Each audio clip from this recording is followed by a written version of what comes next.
Hello my friends, so welcome to another video. So let's in the last video that I made mention that being a drone pilot is actually 20% of flying and 80% paperwork. So today I'll be filming a wedding. I already have airspace clearance for today's operation. So today's operation is a bit critical. We will be operating in a no-fly zone, or the red zone.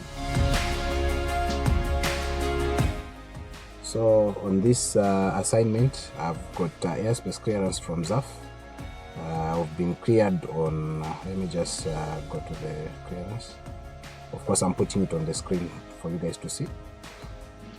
Okay, so for this assignment, we are cleared on Bravo Victor Sierra /120 Oscar Charlie Tango /25.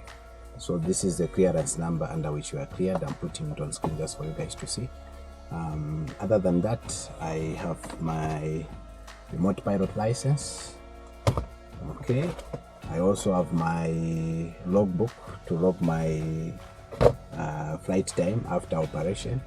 I also have insurance for the drone. I have air service permit on me, soft copy.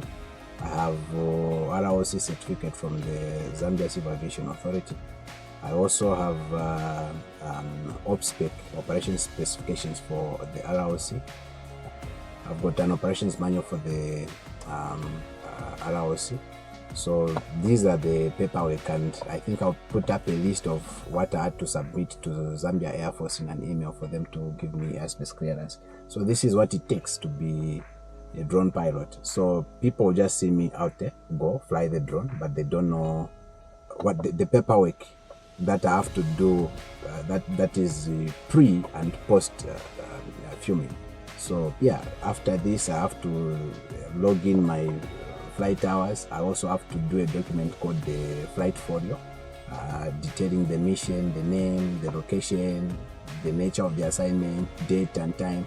These are some of the assignments that we do as licensed pilots. So it's more of document work, paperwork, other than flying. So flying is just like 20% of what we do. So the next video that I will do will be looking at how to register your drone with or without having an RPO. So stay glued. Bye.